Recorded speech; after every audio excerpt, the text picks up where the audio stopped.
फिरौन जो हजारों साल तक पूरे इजिप्ट पर राज करते रहे, लेकिन अब फाइनली मुसलमान उमर बिन खत्ताब की खिलाफत में फिरौनों के इसी इजिप्ट को हमेशा के लिए उनसे छीनने वाले थे। ये स्टोरी इजिप्ट की फतह की स्टोरी बहुत ही इंटरेस्टिंग होने वाली है, क्योंकि आज तक इसे किसी ने एक्सप्लेन नहीं किया। बट वेट,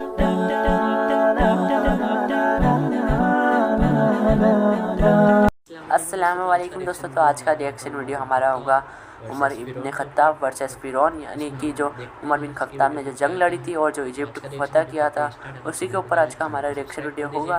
तो वीडियो को लाइक कर दीजिए और चैनल को सब्सक्राइब कर दीजिए। करते हैं आज का रिएक्शन वीडियो स्टार्ट। फिरौन जो हजारों साल तक पूरे इजिप्ट पर राज करते रहे, लेकिन अब फाइनली मुसलमान उमर बिन खत्ताब की खिलाफत में फिरौनों के इसी इजिप्ट को हमेशा के लिए उनसे छीनने वाले थे। ये स्टोरी इजिप्ट की फतह की स्टोरी बहुत ही इंटरेस्टिंग होने वाली है, क्योंकि आज तक इसे किसी ने एक्सप्लेन नहीं किया। पर वेट, यहाँ पर एक बहुत बड़ा मसला था। खलीफा उमर ये चाहते ही नहीं थे कि मुसलमान इजिप्ट पर हमला करें, क्योंकि इजिप्ट पर हमले से कुछ ही अरसा पहले मुसलमानों की खिलाफत पर एक बहुत बड़ी मुसीबत आई थी, ताऊन। ये एक ऐसी बीमारी थी जिसने मुसलमानों की फौज के 25,000 सोल्जर्स को शहीद कर दिया था। और सिर्फ सोल्जर्स को ही नहीं, बल्कि मुसलमानों के सारे बड़े जनरल्स भी इस बीमारी से फौत हो चुके थे। जिसके बाद खलीफा उमर खुद हालात को कंट्रोल करने के लिए मदीना से मुसलमानों की आर्मी की तरफ गए, और वहां उनकी मुलाकात मुसलमानों के नए आर्मी चीफ अमर बिन आस से हुई, जिन्होंने हजरत उमर के सामने एक नया आइडिया, एक नया प्लान रखा कि अब हमें स्लो होने के बजाय फिरौनों के मुल्क इजिप्ट की तरफ जाना चाहिए। लेकिन हजरत उमर इस बारे में थोड़ा कंफ्यूज थे कि अभी अभी हमारी इतनी बड़ी फौज इस बीमारी से शहीद हो चुकी है, और बिल्कुल एक छोटी सी फौज के साथ इजिप्ट को फतह करना बहुत ही मुश्किल होगा। और हजरत उमर को इस बात का भी खतरा था कि ऐसा ना हो कि मुसलमानों की फौज इजिप्ट की तरफ चली जाए और पीछे से उन पर पर्शियन एम्पायर हमला कर दे। लेकिन आर्मी चीफ अमर बिन आस इस सब के बाद भी हजरत उमर के सामने अपने प्लान पर मजबूती से खड़े रहे कि नहीं, हमें इजिप्ट की तरफ हर हाल में जाना चाहिए। क्योंकि अमर बिन आस इस्लाम लाने से पहले मक्का के एक बहुत रिच बिजनेसमैन थे, और अपने बिजनेस की वजह से उनका बार बार इजिप्ट की तरफ आना जाना होता रहता था। तो अब उन्हें इस बात का बहुत अच्छी तरह पता था कि इजिप्ट के लोग मुसलमानों के सामने कभी खड़े नहीं हो सकते। आखिर उनके बार बार कहने पर हजरत उमर ने उनकी बात मान ली और उन्हें इजिप्ट पर हमले की इजाजत दे दी, लेकिन एक शर्त पर कि चलो तुम इजिप्ट की तरफ रवाना तो हो जाओ, लेकिन अगर मेरा इरादा बदल गया तो तुम्हें अपनी पूरी फौज के साथ वापस आना होगा। ये सुनकर अमर बिन आस ने अपनी फौज को रेडी होने का हुक्म दिया और सिर्फ 4,000 की फौज के साथ इजिप्ट के कैपिटल की तरफ रवाना हुए। Now at the same time Amr bin Aas Egypt और हजरत उमर मदीना की तरफ बढ़ रहे थे, और इस पूरे रास्ते में हजरत उमर सिर्फ इजिप्ट के बारे में ही सोचते रहे। और जैसे ही हजरत उमर मदीना पहुंचे, उन्होंने सारे बड़े सहाबा की एक मीटिंग बुलाई और उनसे इजिप्ट के बारे में पूछा कि मुझे बताओ कि हमें क्या करना चाहिए। जिस पर हजरत उस्मान और बाकी सहाबा ने क्लियरली कहा कि हमें इजिप्ट की तरफ जाने वाली फौज को रोक देना चाहिए। आर्मी चीफ, मिनिस्टर, सहाबा, इन सब की बातें सुनने के बाद आखिर हजरत उमर ने फैसला किया और अमर बिन आस के नाम एक लेटर भेजा, जिसमें हजरत उमर ने अपने आर्मी चीफ को क्लियर ऑर्डर दिया था कि जैसे ही तुम्हें मेरा ये खत मिले, अपनी पूरी फौज लेकर वापस आ जाओ। लेकिन अगर तुम लोग पहले ही इजिप्ट के बॉर्डर को क्रॉस कर चुके हो तो फिर अल्लाह का नाम लो और आगे बढ़ो। जैसे ही हजरत उमर का ये मैसेंजर अमर बिन आस तक पहुंचा, मुसलमान पहले ही इजिप्ट के बॉर्डर को क्रॉस कर चुके थे। लेकिन यहाँ पर स्टोरी का एक दूसरा एंगल भी कि जैसे ही हजरत उमर का मैसेंजर अमर बिन आस तक पहुंचा, मुसलमान इजिप्ट नहीं पहुंचे थे, बल्कि इजिप्ट के बॉर्डर से बिल्कुल थोड़ी सी दूरी पर थे। लेकिन जैसे ही अमर बिन आस ने हजरत उमर के मैसेंजर को देखा, उन्हें अच्छी तरह समझ आ गई कि इस लेटर में क्या लिखा हुआ है। तो उन्होंने फौरन ये लेटर खोला ही नहीं, बल्कि पहले उस मैसेंजर को बिठाया, उसे खिलाया और उसे थोड़ा आराम करने को कहा। और जैसे ही मुसलमानों ने इस बॉर्डर को क्रॉस किया, आर्मी चीफ अमर बिन आस ने खलीफा उमर के लेटर को खोला और कहा कि अब तो बहुत देर हो चुकी है, अब हमें आगे बढ़ना ही होगा। इसी के साथ अमर बिन आस मुसलमानों की पूरी फौज को लेकर बहुत तेजी से आगे बढ़ने लगे। ये सारे इलाके फतह करते हुए फाइनली इजिप्ट के कैपिटल के सामने जंग के लिए रेडी खड़े हो गए, जिसे आज कायरो कहा जाता है। और ये कोई आम सिटी नहीं थी, बल्कि उस जमाने की दुनिया की सबसे पावरफुल सिटीज में से थी, जिस पर पिछले 600 साल से रोमन एम्पायर का राज था और कोई भी उनसे ये सिटी नहीं छीन सका था। मुसलमानों की फौज ने सीधा आकर इस सिटी के सामने अपने टेंट्स लगाए और जंग के लिए बिल्कुल रेडी हुए, जिसे देखकर रोमन्स ने भी अपनी पूरी फौज को मुसलमानों के सामने खड़ा किया, जिसमें बच्चे, औरतें, बूढ़े सब शामिल थे, ताकि ये करने से मुसलमानों के दिलों में उनका खौफ बैठ जाए। बट वो किसको डरा रहे थे? मुसलमानों को? I don't think so। Amar bin आस ने उनकी इतनी बड़ी फौज देखकर अपना एक मैसेंजर उनके पास भेजा और उसे अच्छी तरह समझाया कि तुमने क्या बोलना है। इस मैसेंजर ने सीधा जाकर सारे रोमन्स के सामने कहा कि तुम लोग जानते भी हो हम कौन है। हमने अभी अभी तुम्हारे बादशाह हरकल को बुरी तरह हराया है, तो अब तुम हमारा क्या बिगाड़ लोगे?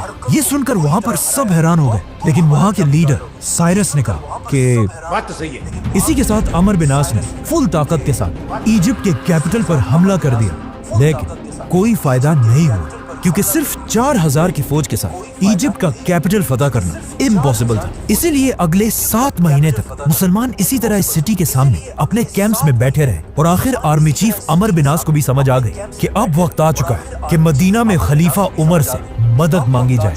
हजरत उमर को इस बात का पहले ही पता था कि अमर बिन आस इजिप्ट को बहुत ही लाइटली ले रहे हैं और उसे जरूर ज्यादा फौज की जरूरत पड़ेगी, तो उन्होंने फौरन 12000 की फौज इजिप्ट की तरफ रवाना की और इस फौज का लीडर एक बहुत बड़ा सहाबी जुबैर बिन अवाम को बनाया। हजरत उमर जुबैर रज़ियल्लाहु तआला अन्हु की इतनी इज्जत किया करते थे कि उन्होंने अपनी वफात के बाद खलीफा बनने वाले 6 लोगों में से एक जुबैर बिन अवाम को भी नॉमिनेट किया था, जिसे फिर हम बाद में एक्सप्लेन करेंगे, तो सब्सक्राइब। तो अब ये नई फौज भी आकर अमर बिन आस के साथ इजिप्ट में मिल गई और इन दोनों फौजों ने मिलकर बिल्कुल खालिद बिन वलीद के स्टाइल पर हमले का एक नया प्लान बनाया। अगले दिन रोमन फौज अपने किले से बाहर निकली और दोनों फौजें एक दूसरे के आमने सामने हुई और जंग शुरू हुई। कुछ ही देर के जंग के बाद अचानक मुसलमान जंग से पीछे हटने लगे और आहिस्ता आहिस्ता जंग के मैदान से इतना पीछे आ गए कि ऐसे लगने लगा कि अब फाइनली मुसलमान ये जंग हार जाएंगे। लेकिन एग्जैक्ट इसी टाइम मुसलमानों की एक दूसरी फौज आकर रोमन्स के फौज के पीछे खड़ी हो गई। ये देखकर अमर बिन आस ने दोबारा हमले का हुक्म दिया। इस तरह मुसलमानों ने रोमन्स की फौज को हर तरफ से घेर लिया और फिर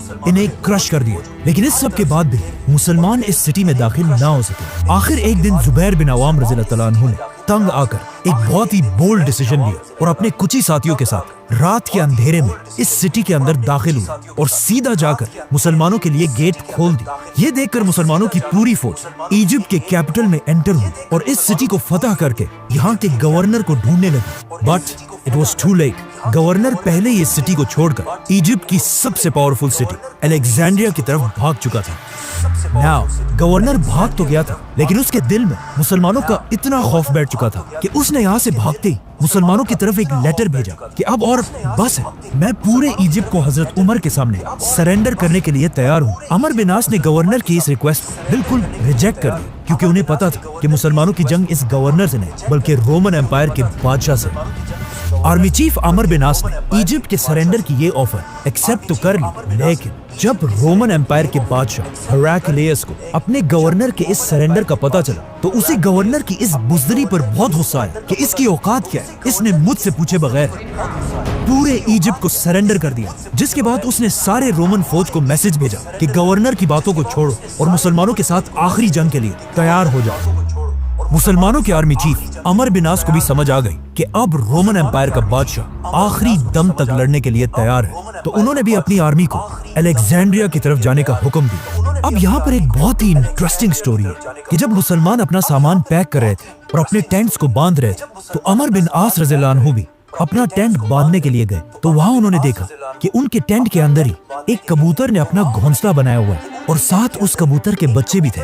तो अब अमर बिन आस ने इस कबूतर के घर को बचाने के लिए इस टेंट को यहीं पर रहने दिया। ये टेंट बहुत ही इम्पोर्टेंट है, क्योंकि आने वाले वक्तों में हर मुसलमान ने इस टेंट को एक निशानी के लिए यहीं पर रहने दिया और इसी टेंट के आसपास आबाद होने लगे। नाउ अरबी में टेंट को फुस्तात कहा जाता है और आगे जाकर इसी कबूतर के टेंट की वजह से इजिप्ट के कैपिटल का नाम ही फुस्तात पड़ा, जो आज तक इजिप्ट का कैपिटल है और उसे कायरो कहा जाता है। Let's come back to the story.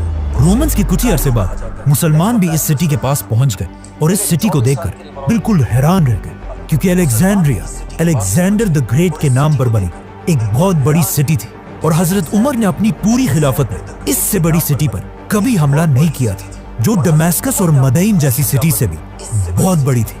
मुसलमानों ने यहाँ पहुंचकर इस सिटी को फतह करने की बहुत कोशिश की, लेकिन मुसलमानों की सारी कोशिशें बिल्कुल फेल होती रही और अगले 6 महीने तक मुसलमान इस सिटी के दरवाजों के सामने बिल्कुल बेबस बैठे रहे। और मुसलमानों के मोराल को और तोड़ने के लिए रोमन बादशाह ने एक बहुत बड़ी फौज मुसलमानों के साथ जंग के लिए तैयार की। अब फाइनली ये लग रहा था कि खलीफा उमर कभी भी इजिप्ट को फतह नहीं कर पाएंगे और मुसलमानों की फौज यहाँ से मायूस होकर वापस चली जाएगी। लेकिन अचानक यहाँ पर एक बहुत बड़ा ट्विस्ट आया और सारी सिचुएशन बिल्कुल बदल गई। अचानक रोमन एम्पायर के कैपिटल इस्तांबुल में द ग्रेट रोमन एम्पायर का आखिरी पावरफुल बादशाह हेराक्लियस 30 साल की हुकूमत के बाद मर गया, जिसके बाद उसके जवान बेटे ने आकर अपने बाप का तख्त संभाला। इस यंग बादशाह से रोमन एम्पायर की बहुत उम्मीदें थी कि ये जरूर मुसलमानों से हमारी खोई हुई ताकत को छीनेगा, लेकिन सिर्फ कुछ ही दिन तख्त पर रहने के बाद इस बादशाह की सुतेली मां ने इसे मार दिया और अपने बेटे को रोमन एम्पायर की तख्त पर बिठाया। लेकिन ये देखकर रोमन एम्पायर के जनरल्स और अवाम को बहुत सख्त गुस्सा आया, जिसके बाद यहाँ पर रोमन एम्पायर में एक बहुत बड़ी सिविल वॉर स्टार्ट हुई, जिसके बाद वो फौज जिसे हेराक्लियस ने मुसलमानों से लड़ने के लिए भेजा था उसे मजबूरन वापस जाना पड़ा। ये सिविल वॉर इतनी बड़ी कि बस सभी एक दूसरे को मारने लगे। लेकिन जब हालात थोड़े कंट्रोल हुए तो रोमन एम्पायर के तख्त पर एक नया बादशाह बैठा हुआ था। लेकिन मसला ये था कि इस नए बादशाह की एज सिर्फ और सिर्फ 11 साल थी। अब आप मुझे बताएं, जब एक 11 साल का लड़का खलीफा उमर के सामने खड़ा होगा तो उसके साथ क्या होगा? खलीफा उमर रज़ियल्लाहु ताला अन्हु मदीना से रोमन एम्पायर की इस सिविल वॉर को बहुत गौर से देख रहे थे और उन्हें समझ आ चुकी थी कि इजिप्ट फतह करने का यही बेस्ट टाइम है। तो उन्होंने फौरन मदीना में एक लेटर लिखा और अपने मैसेंजर को ऑर्डर दिया कि फुल स्पीड ये लेटर इजिप्ट में आर्मी चीफ अमर बिन आस तक पहुंचाओ। ये मैसेंजर दिन रात एक करके बहुत तेजी से इजिप्ट पहुंचा। जैसे ही अमर बिन आस ने ये लेटर खोला, इसमें हजरत उमर ने क्लियर ऑर्डर दिया था कि अमर फौरन मुसलमानों की पूरी फौज को एक जगह जमा करके मेरा ये लेटर उन सब के सामने पढ़कर सुनाओ। आर्मी चीफ अमर बिन आस ने बिल्कुल ऐसा ही किया और मुसलमानों की पूरी फौज को जमा करके उनके सामने हजरत उमर का लेटर खोला और कहा, है मुसलमानों, तुम्हें क्या हो गया? तुम पिछले 2 साल से लड़ रहे हो और अब तक इजिप्ट फतह नहीं कर सके। मुझे इस बात का खतरा है कि तुम रसूल अल्लाह और कुरान के बताए हुए तरीकों को भूल चुके हो और बिल्कुल हमारे दुश्मनों की तरह दुनिया की मोहब्बत में खो चुके हो। याद रखना, अल्लाह ऐसी कौम की मदद कभी भी नहीं करता। तो अब मैं तुम्हारे दिलों को मजबूत करने के लिए तुम्हारी तरफ एक नई फौज भेज रहा हूँ। तो अब अपनी इन पुरानी हरकतों से बाज आओ और उठो, अपने घोड़ों को ठीक करो, अपनी तलवारें निकाल लो और रोमन से एक आखिरी जंग लड़ने के लिए तैयार हो जाओ, ताकि मुसलमान इजिप्ट को हमेशा हमेशा के लिए इस्लाम के कंट्रोल में ला सके। हजरत उमर के इस लेटर को पढ़ने के बाद मुसलमानों की फौज का जज्बा इतना बढ़ा कि उन्होंने अपनी तलवारें उठाई और अलेक्जेंड्रिया की सिटी पर ऐसा हमला किया कि रोमन्स इस हमले के सामने बिल्कुल बेबस हो गए और अपनी दीवारों, गेट्स, टावर्स को छोड़कर हर तरफ भागने लगे और मुसलमान फाइनली इस सिटी में दाखिल हुए। यहाँ के गवर्नर साइरस ने जब ये सब अपनी आंखों से देखा तो उसे समझ आ गई कि एक 11 साल का बच्चा खलीफा उमर का मुकाबला कभी भी नहीं कर सकता, तो अब और लड़ने का कोई फायदा नहीं। इसी के साथ उसने अपना कलम उठाया और पूरे इजिप्ट को हजरत उमर की खिलाफत के सामने सरेंडर कर दिया और इस तरह इजिप्ट, फिरौनों का मुल्क, मुसलमानों के कंट्रोल में आया। अमर बिन आस ने इजिप्ट फतह करने के बाद सबसे पहले एक मैसेंजर जल्दी हजरत उमर की तरफ रवाना किया ताकि वो उन्हें इजिप्ट की फतह की खबर दे सके। ये मैसेंजर फुल स्पीड मदीना पहुंचा और हजरत उमर के घर के बजाय मस्जिद नबवी की तरफ गया। हजरत उमर को जब इसका पता चला तो वो सीधा मस्जिद नबवी की तरफ गए और वहां पर इस मैसेंजर ने हजरत उमर को इजिप्ट के फतह के बारे में बताया। ये सुनते ही हजरत उमर जमीन पर गिर गए और सजदा करके अल्लाह का शुक्र अदा किया और पूरे मदीना को जमा करके उनके सामने इजिप्ट के फतह की कहानी सुनाई। नाउ हजरत उमर ने इसके बाद उस मैसेंजर को बुलाकर पूछा कि तुम मेरे घर के बजाय मस्जिद नबवी की तरफ क्यों गए? उस मैसेंजर ने कहा कि मुझे लगा आप सो रहे होंगे। तो हजरत उमर ने उसे जवाब दिया कि अगर खलीफा दिन को सोएगा तो ये इतनी बड़ी खिलाफत कौन चलाएगा? नाउ अमर बिन आस के हाथों में इजिप्ट के साथ साथ एक और भी बहुत जबरदस्त ताकत है, रोमन नेवी, क्योंकि यहाँ पर रोमन एम्पायर का सबसे बड़ा पोर्ट था। तो आर्मी चीफ अमर बिन आस ने फौरन खलीफा उमर से उनकी इजाजत मांगी कि अब वक्त आ चुका है कि मुसलमान अपनी पहली नेवी बनाए। लेकिन हजरत उमर ने ऐसा करने से इनकार कर दिया, क्योंकि अगर देखा जाए अरब हमेशा डेजर्ट में ही रहे थे और उन्हें समंदरों और कश्तियों का कोई एक्सपीरियंस नहीं था, और इनके मुकाबले में रोमन्स इस सब के चैंपियंस थे। तो हजरत उमर को पता था कि हो सकता है समंदरों में हम रोमन्स का मुकाबला ना कर पाए और हमारी सारी फौज डूब जाए। तो अमर बिन आस नेवी का आइडिया छोड़कर अफ्रीका की तरफ बढ़े और बहुत तेजी से लीबिया, ट्यूनीसिया, बल्कि अल्जीरिया तक पहुंचे। आखिर हजरत उमर ने लेटर भेजा कि अब और बस करो, हमारी खिलाफत बहुत ज्यादा फैल चुकी है, तो इससे ज्यादा आगे जाने की इजाजत नहीं है। जिसके बाद अमर बिन आस मुसलमानों की पूरी फौज लेकर वापस इजिप्ट में अपने नए कैपिटल फुस्तात की तरफ आए और वहाँ उनकी मुलाकात कुछ बहुत ही अजीब लोगों से हुई, जिन्होंने उन्हें बताया कि ज्यादा खुश होने से पहले ये बात अच्छी तरह जान लें कि हर साल दरियाए नील का पानी बिल्कुल सूख जाता है और उसे दोबारा बहाने का रास्ता सिर्फ हमें पता है। हर साल जब भी इस दरिया का पानी सूखता है, हम इस दरिया में एक जवान कवारी लड़की को फेंक देते हैं और इस लड़की की कुर्बानी के बाद ही दरिया का पानी दोबारा बहने लगता है। तो तुम मुसलमानों को भी ऐसा ही करना होगा।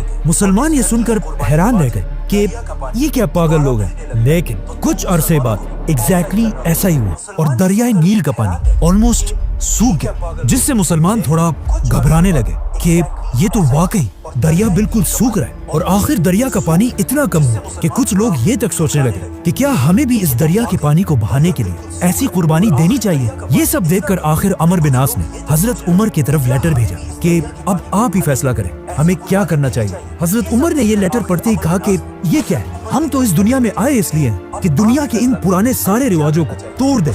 तो फौरन हजरत उमर ने एक चिट्ठी भेजी और कहा कि इस चिट्ठी को दरियाए नील में डाला जाए, जिसमें लिखा था, ऐ नील के पानी, अगर तू आज तक हजारों साल से अपनी मर्जी से बहता है तो रुक जा, हमें तेरी कोई जरूरत नहीं। लेकिन अगर तू अल्लाह की मर्जी से बहता है तो हम उसी अल्लाह से दुआ करते हैं कि वो तेरा पानी दोबारा जारी कर दे। जिसके कुछ ही अरसे बाद दरियाए नील का पानी पहले से भी ज्यादा बहने लगा। इस तरह हजरत उमर सिर्फ एक बादशाह नहीं बल्कि पूरी दुनिया के सामने एक नया निजाम रख रहे थे। और उनके दौर में इंसाफ का एक ऐसा निजाम था कि एक दिन आर्मी चीफ अमर बिन आस के बेटे ने इजिप्ट फतह होने के बाद एक आम इजिप्शियन को एक छोटी सी बात पर डंडों से मारा और ये दिखाने की कोशिश की कि अब हम तुम्हारे बादशाह हैं और तुम हमारे गुलाम। ये इजिप्शियन उसे वहाँ तो कुछ नहीं कह सका, लेकिन उसने हमेशा से हजरत उमर के इंसाफ के बारे में बहुत सुना था। तो वो सीधा इजिप्ट से मदीना की तरफ गए और जाकर हजरत उमर के सामने अपने ऊपर हुए जुल्म की शिकायत की। ये सुनकर हजरत उमर को बहुत दुख हुआ और उन्होंने उस इजिप्शियन को कहा कि तुम यही बैठो, और फौरन एक लेटर गवर्नर अमर बिन आस की तरफ भेजा और उसे हुक्म दिया कि अपने बेटे मोहम्मद बिन अमर को लेकर मदीना की तरफ आओ। जैसे ये दोनों बाप और बेटा मदीना पहुंचे तो उन्होंने देखा कि हजरत उमर के साथ सब बैठे हुए और साथ ही वो इजिप्शियन भी। खलीफा उमर ने उन सब के सामने उस इजिप्शियन को अपना डंडा दिया और कहा कि आर्मी चीफ अमर बिन आस के बेटे को बिल्कुल उसी तरह मारो। बेटे को मारने के बाद अब खलीफा उमर ने उस इजिप्शियन से कहा कि ये डंडा लेकर इसके बाप अमर बिन आस के सर पर भी मारो, क्योंकि इसी बाप के पोस्ट की वजह से इसके बेटे ने तुम्हें मारा था। उस इजिप्शियन ने अमर बिन आस को तो नहीं मारा, लेकिन हजरत उमर ने अमर से कहा कि तुम कब से लोगों को गुलाम बनाने लगे जब उनकी माओ ने उन्हें आजाद पैदा किया है। इसी जबरदस्त जस्टिस की वजह से अब हजरत उमर दुनिया के सबसे ताकतवर लीडर बन चुके थे। लेकिन इजिप्ट फतह करने के फौरन बाद पर्शियन एम्पायर का बादशाह एक बड़ी फौज जमा करके मुसलमानों से बदला लेने के लिए बिल्कुल रेडी था। सब्सक्राइब। तो दोस्तों ये थी आज की हमारी वीडियो। उम्मीद करता हूँ आपको पसंद आई होगी। वीडियो को लाइक कर दीजिए और चैनल को सब्सक्राइब कर दीजिए। मिलते हैं अगली वीडियो में, तब तक के लिए अल्लाह हाफिज़।